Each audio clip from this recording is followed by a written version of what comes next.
Halo teman-teman, Assalamualaikum warahmatullahi wabarakatuh. Gimana nih kabar hari ini? Pasti baik kan? Nah, hari ini kami dari kelompok 1 ingin mempresentasikan tentang komunikasi kelompok. Sebelum masuk ke dalam materi, izinkan kami untuk memperkenalkan anggota kelompok kami. Halo, perkenalkan nama saya Alamuddin Al-Islami, NIM 204-252-0205. Lalu, aku, Alfida Rosa Anissa, NIM 204-25-20191. Saya, Alza Putristina, NIM 204-252-0246. Nama saya Anggun Febrianti, absen 4, NIM 2042520017.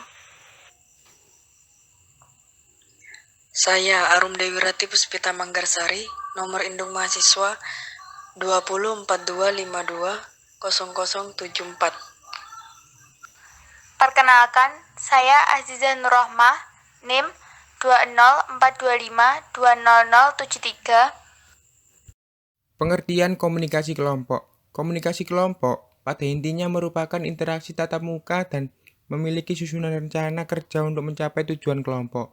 Dalam proses tersebut, melibatkan dua orang atau lebih untuk mencapai tujuan yang telah diketahui, seperti berbagai informasi, menjaga diri, pemecahan masalah, yang mana anggota-anggotanya dapat mengingat karakteristik pribadi anggotanya secara tepat, misalnya keluarga, kelompok diskusi, kelompok pemecahan masalah, atau suatu komite yang telah berapat untuk mengambil suatu keputusan. Dalam komunikasi kelompok juga melibatkan komunikasi antar pribadi, karena kebanyakan teori komunikasi antar pribadi juga berlaku pada komunikasi kelompok. Setelah tadi dijelaskan apa itu kelompok, selanjutnya akan kami berikan beberapa ciri-ciri dari kelompok. Yang pertama, kelompok berkomunikasi melalui tatap muka. Selanjutnya yang kedua, kelompok memiliki sedikit partisipan. Yang ketiga, kelompok bekerja di bawah arahan seorang pemimpin. Yang keempat, kelompok membagi tujuan atau sasaran bersama. Selanjutnya yang kelima, anggota kelompok memiliki pengaruh atas satu sama lain. Yang keenam, anggota-anggota kelompok merasa terikat dengan kelompok atau ada sense of belonging yang tidak dimiliki oleh orang yang bukan anggota kelompok itu sendiri. Yang terakhir, nasib anggota-anggota kelompok saling bergantungan sehingga hasil setiap orang terkait dalam cara tertentu. Ya, teman-teman, selanjutnya kita masuk pada materi klasifikasi kelompok nih.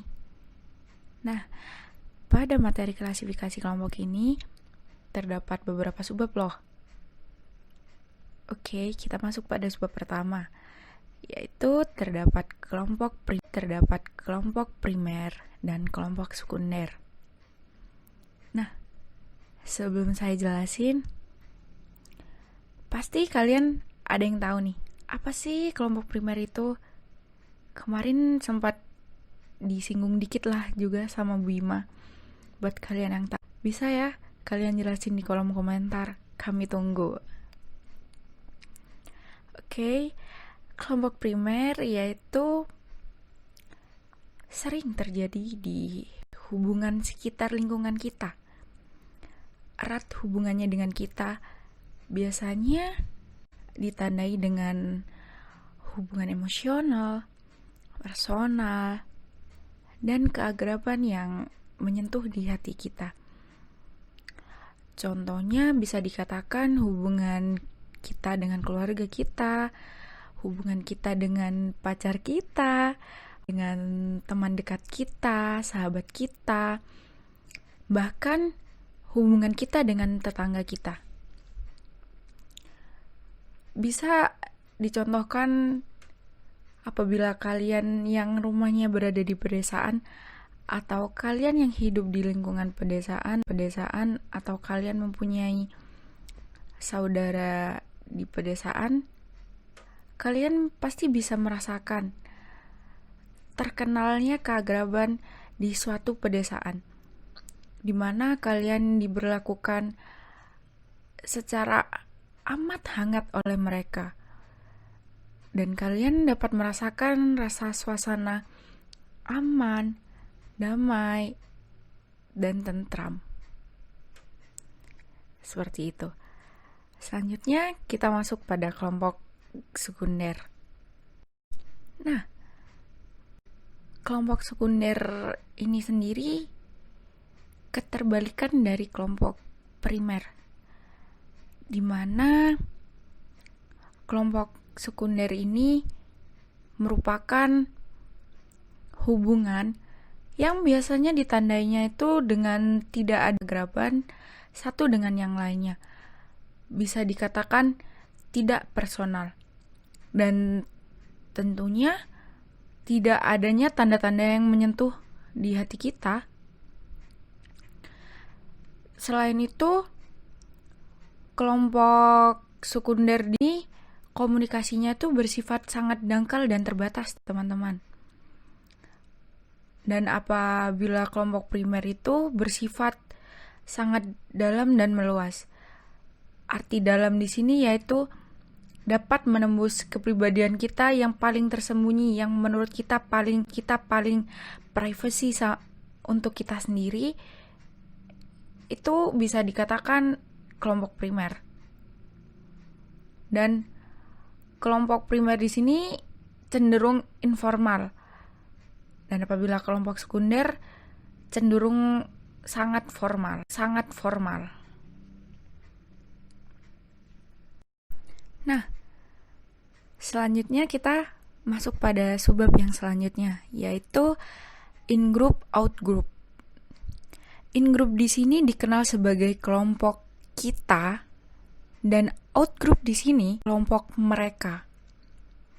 In-group ini sendiri dapat berbentuk seperti kelompok primer, teman-teman, maupun kelompok sekunder. Keluarga atau kelompok kita dikenal sebagai kelompok primer. Dan adapun perasaan in-group ini biasanya diungkapkan dengan kesetiaan, solidaritas, kesenangan, dan kerjasama. Sedangkan untuk membedakan in-group dan out-group, biasanya kita dapat membuat batasan atau boundaries yang fungsinya untuk menentukan siapa yang masuk ke dalam kategori orang dalam dan siapa yang masuk ke dalam kategori orang luar. Dan dengan adanya pembatasan ini, maka kita akan melihat jelas kelompok primer maupun kelompok sekunder yang erat hubungannya dalam komunikasi tersebut. Seperti itu. Selanjutnya kita masuk pada subbab kelompok keanggotaan dan kelompok rujukan. Kelompok keanggotaan di sini sangat tidak asing ya bagi kalian-kalian yang pernah mengikuti suatu organisasi. Nah, kelompok keanggotaan di sini adalah kelompok yang anggota-anggotanya secara administratif dan fisik menjadi anggota kelompok itu. Jadi bukan hal yang asing menurut saya dapat kita jumpai di suatu organisasi. Nah, sedangkan kelompok rujukan adalah kelompok yang digunakan sebagai alat ukur atau standar pengukuran seseorang untuk menilai dirinya sendiri atau untuk membentuk sikapnya dirinya sendiri. Jadi dari kelompok rujukan ini kita dapat melihat standar ukuran diri kita sendiri itu seperti apa sih? Dan itu harus menerapkan sikap seperti apa? Seperti itu. Selanjutnya pada subbab yang terakhir kita masuk pada materi kelompok deskriptif dan kelompok perspektif. Bisa dilihat lah ya dari artinya aja telah berbeda gitu loh. Deskriptif dan preskriptif. Kategori deskriptif menunjukkan klasifikasi kelompok dengan melihat proses pembentukannya secara ilmiah. Jadi bisa dikatakan mengikuti materi. Sedangkan kelompok perspektif mengacu pada langkah-langkah yang harus ditempuh anggota kelompok dalam mencapai tujuan kelompok. Jadi pada kelompok perspektif ini, kita harus memiliki persiapan terlebih dahulu. Nah, persiapan tersebut yaitu langkah-langkah itu yang harus kita tempuh untuk mencapai suatu tujuan pada kelompok tersebut. Adapun contoh-contoh yang bisa kita ambil dari kelompok perspektif ini, yaitu misalnya ada diskusi meja bundar, kemudian ada diskusi simposium, kemudian diskusi panel, forum, kolokium, dan yang paling menonjol bisa kita lihat yaitu prosedur parlementer. Kan bisa kita lihat tuh, namanya saja sudah prosedur, otomatis sudah memiliki langkah-langkah untuk mencapai suatu. Pengaruh kelompok pada perilaku manusia. Kelompok akan memberikan pengaruh yang berbeda kepada setiap individu yang berada di dalamnya. Pengaruh baik ataupun buruk. Terdapat 3 macam pengaruh kelompok terhadap perilaku individu, yaitu 1. Konformitas, yaitu perubahan perilaku atau kepercayaan menuju norma kelompok sebagai akibat tekanan kelompok yang real atau yang dibayangkan. 2. Fasilitas sosial, yaitu prestasi individu yang disaksikan kelompok. Kehadiran kelompok dapat meningkatkan maupun menurunkan prestasi seseorang. 3. Polarisasi, maksudnya orang akan cenderung membuat keputusan yang lebih berani ketika mereka berada di dalam kelompok daripada ketika mereka sendirian. Nama saya Anggun Febrianti, absen 4, akan menjelaskan peranan pemeliharaan kelompok. Peranan pemeliharaan kelompok yaitu usaha untuk memelihara emosional anggota kelompok, yang terdiri dari 1. Encourage atau pengalah, yang biasanya memuji, menyetujui, dan menerima kontribusi anggota lainnya, dan juga memberikan motivasi bagi anggota kelompok. Yang kedua ada harmonizer atau wasit, yang bertugas melerai pertikaian di antara anggota-anggota yang lain, berusaha mendamaikan perbedaan, mengurangi ketegangan pada situasi konflik. Yang ketiga ada compromiser atau compromise, bekerja dari dalam konflik yang melibatkan gagasan atau posisi. Yang keempat ada gatekeeper and expeditor atau penjaga gawang, yaitu berusaha membuka saluran komunikasi dengan mendorong partisipasi yang lain atau mengusulkan aturan arus komunikasi. Yang kelima ada standard setter or ego ideal, yaitu pembuat aturan, menetapkan kriteria kelompok dalam menjalankan fungsinya atau menggunakan kriteria dalam menilai kualitas proses kelompok. Biasanya juga menetapkan aturan, kegiatan ataupun rencana yang akan dilakukan. Yang keenam ada group observer and commentator, yaitu pengamat kelompok, bertugas mencatat aspek proses kelompok dan memberikan data untuk kelompok dalam menilai prosedurnya.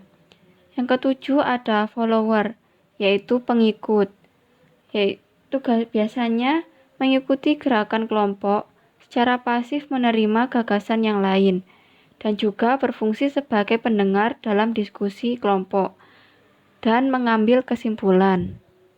Ya teman-teman, selanjutnya kita masuk pada materi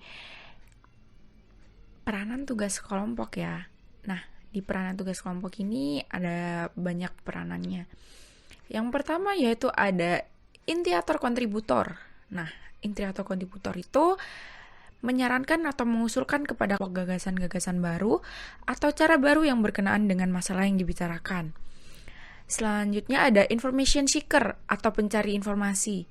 Nah, information seeker di sini meminta penjelasan saran yang diajukan dari kecermatannya, otoritasannya, dan faktor berkenaan dengan masalah yang dibicarakan.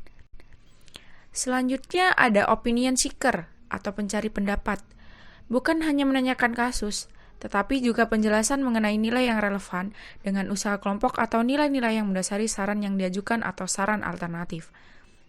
Kemudian ada information giver atau pemberi informasi. Information giver di sini memberikan fakta atau generalisasi yang otoritatif atau menghubungkan pengalamannya sendiri dengan masalah kelompok. Selanjutnya ada opinion giver atau pemberi pendapat. Opinion giver di sini menyatakan keyakinan atau pendapatannya yang relevan dengan saran yang diajukan, saran alternatif. Selanjutnya ada elaborator atau penjabar. Elaborator menjabarkan saran-saran dengan contoh-contoh atau dengan makna yang lebih luas, memberikan dasar rasional dari saran-saran yang dibuat. Selanjutnya ada summarizer atau penyimpul. Menyimpulkan gagasan, saran, dan keputusan kelompok untuk membantu memutuskan di mana posisi kelompok dalam proses berpikir atau tindakannya. Selanjutnya ada koordinator integrator atau pemandu. Koordinator integrator di sini memperjelas hubungan di antara berbagai gagasan dan saran, berusaha mengambil gagasan pokok dari kontribusi anggota dan memadukannya menjadi keseluruhan yang bermakna. Selanjutnya ada orienter atau pengarah. Orienter di sini mendefinisikan posisi kelompok dalam hubungannya. Selanjutnya ada disagreeer atau pembantah, yaitu memberikan pandangan berbeda, mengajukan bantahan, menunjukkan kesalahan fakta atau penalaran. Kemudian ada evaluator kritik atau evaluator. Evaluator kritik di sini mengukur prestasi kelompok berdasarkan serangkaian standar kerja kelompok dalam konteks tugas kelompok. Selanjutnya ada energizer atau pendorong.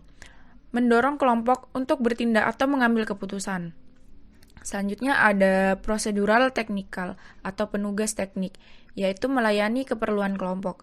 Dan yang terakhir, yaitu ada recorder atau pencatat. Di sini tugas pencatat itu sangat penting ya, yaitu menuliskan saran, keputusan kelompok, dan produk diskusi yang telah dilakukan tadi. Peranan individu. Peranan individu yaitu usaha anggota kelompok untuk memuaskan kebutuhan individual yang tidak relevan dengan tugas kelompok, yang berpusat pada individu. Terdiri dari satu aggressor atau penyerang, biasanya berbuat macam-macam, seperti merendahkan status orang lain, menolak nilai tindakan atau perasaan yang lain. Juga menyerang kelompok atau masalah yang diatasinya. Kedua ada blocker atau penghambat.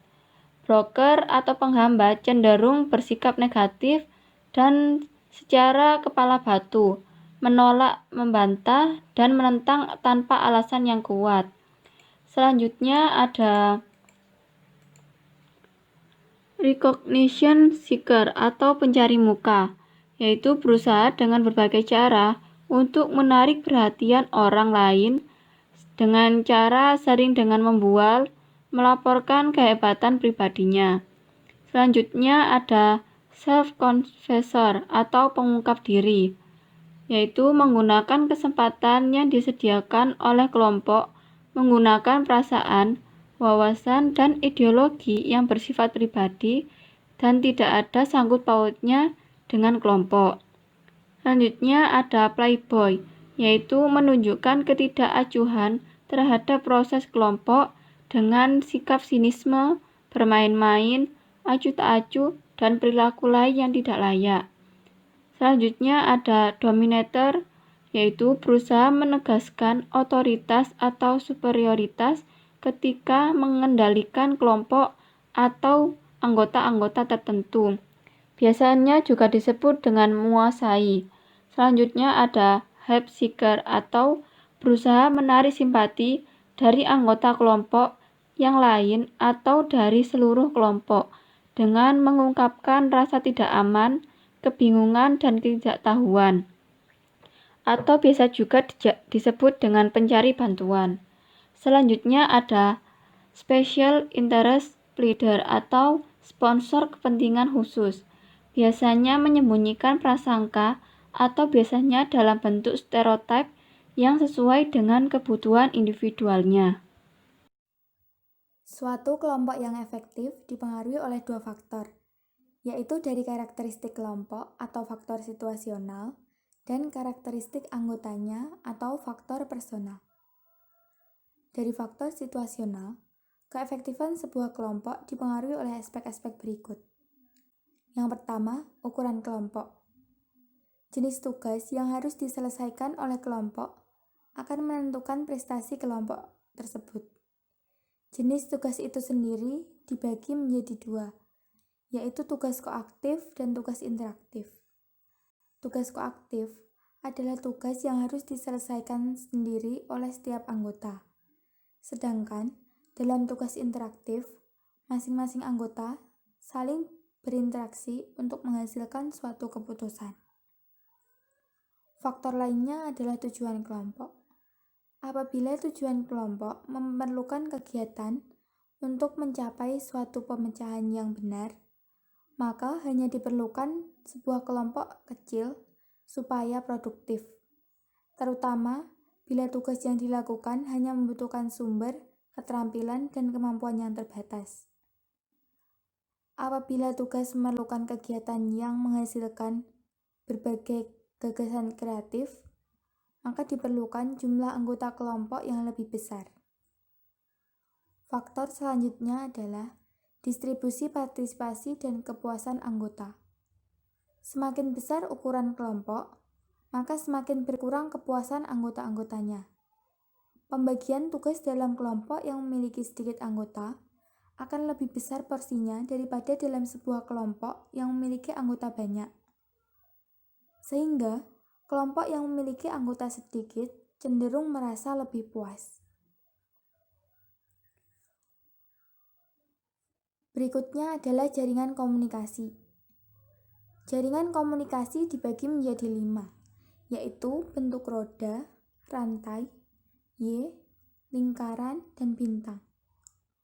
Hubungan yang dilakukan oleh setiap anggota ditunjukkan oleh bentuk jaring komunikasinya, sehingga akan diketahui apakah interaksi antar anggota berjalan secara bebas atau apakah ada suatu batasan. Berikutnya adalah kohesi kelompok.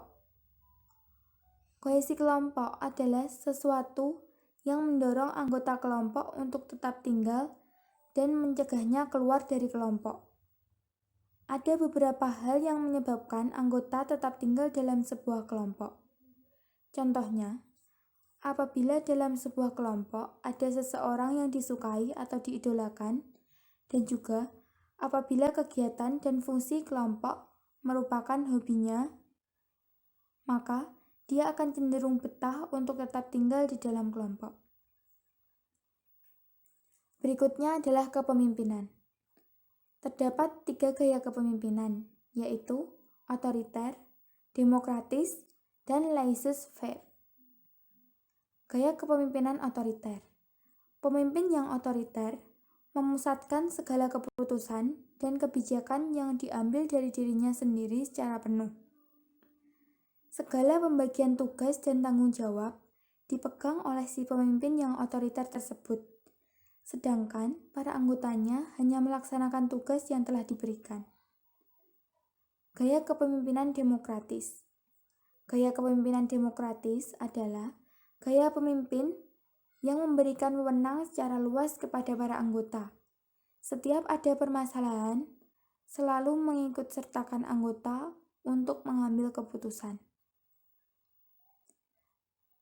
Gaya kepemimpinan laissez-faire atau gaya kepemimpinan bebas. Pemimpin jenis ini hanya terlibat dalam kuantitas yang kecil, di mana para bawahannya yang secara aktif menentukan tujuan dan penyelesaian masalah yang sedang dihadapi. Masing-masing gaya kepemimpinan tersebut memiliki kelebihan dan kelemahan, dan penerapannya tergantung pada situasi dan kondisi tertentu.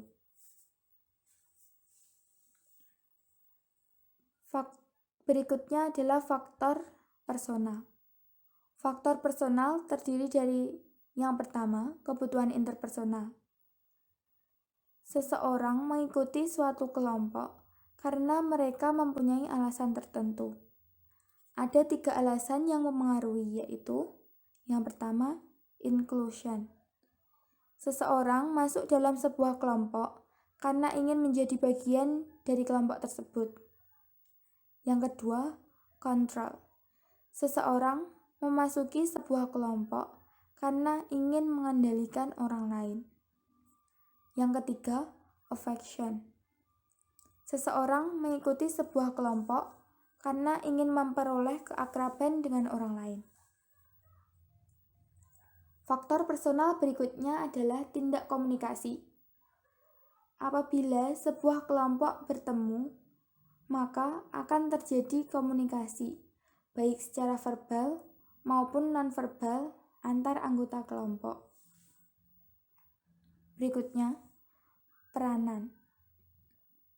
Peranan setiap anggota kelompok memainkan peranan yang berbeda-beda. Ada anggota yang dapat membantu penyelesaian tugas kelompok.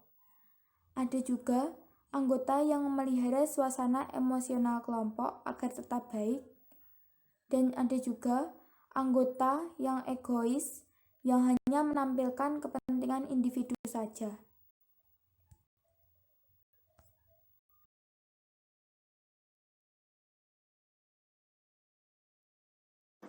Jadi, bentuk-bentuk komunikasi kelompok dibagi menjadi 2, yaitu ada komunikasi kelompok deskriptif dan komunikasi kelompok preskriptif. Pada komunikasi kelompok deskriptif dibagi lagi menjadi 3, yaitu ada kelompok tugas, kelompok pertemuan, dan kelompok penyadar. Pada kelompok tugas sendiri melewati 4 tahap, yaitu ada orientasi, konflik, pemunculan, dan peneguhan. Pada tahap orientasi diungkapkan dengan berusaha saling mengenal satu sama lain, saling menangkap perasaan satu sama lain, dan berusaha menemukan peranan status antar anggota. Selanjutnya ada konflik. Konflik sendiri terjadi apabila adanya peningkatan perbedaan dari anggota. Selanjutnya ada tahap pemunculan. Pada tahap ini, orang mengurangi tingkat polarisasi dan perbedaan pendapat. Dan yang terakhir ada peneguhan. Pada tahap ini, para anggota memperteguh konsensus kelompok. Artinya mereka mulai memberikan komentar tentang kerjasama yang baik itu seperti apa, dan memperkuat keputusan yang diambil oleh kelompok. Selanjutnya ada kelompok pertemuan. Pada kelompok pertemuan ini memiliki 2 tahap, yaitu ada tahap ketergantungan pada otoritas dan ketergantungan satu sama lain. Selanjutnya ada kelompok penyadar. Pada kelompok penyadar ini memiliki beberapa tahap, yaitu yang pertama, kesadaran diri akan identitas baru. Kedua, identitas kelompok melalui polarisasi. Yang ketiga, menegakkan nilai-nilai baru bagi kelompok. Dan yang keempat, menghubungkan diri dengan kelompok revolusioner. Bentuk-bentuk komunikasi kelompok. Menurut para ahli, terdapat beberapa format diskusi yang didasarkan susunan tempat duduknya. Format diskusi. Yang pertama, diskusi meja bundar. Diskusi meja bundar digunakan untuk diskusi yang bersifat terbatas. Yang kedua, simposium. Simposium merupakan serangkaian pidato pendek yang menyajikan berbagai aspek dari sebuah topik atau posisi yang pro dan kontra terhadap masalah yang kontroversial. Yang ketiga, diskusi panel. Diskusi panel merupakan format khusus yang anggota-anggota kelompoknya berinteraksi, baik berhadapan-hadapan maupun melalui seseorang moderator. Umumnya, susunan tempat duduk diskusi panel meletakkan peserta diskusi pada meja segi 4 yang menghadap dengan moderator duduk di tengah-tengah di antara dua pihak yang berdiskusi. Yang keempat, forum. Forum adalah waktu tanya jawab yang terjadi setelah diskusi terbuka. Yang kelima, kolokium. Kolokium merupakan format diskusi yang memberikan kesempatan pada wakil-wakil untuk mengajukan pertanyaan yang sudah dipersiapkan kepada seorang atau beberapa ahli. Yang keenam, prosedur parlementer. Format diskusi yang secara ketat mengatur peserta diskusi yang besar pada periode waktu tertentu ketika sejumlah keputusan harus dibuat.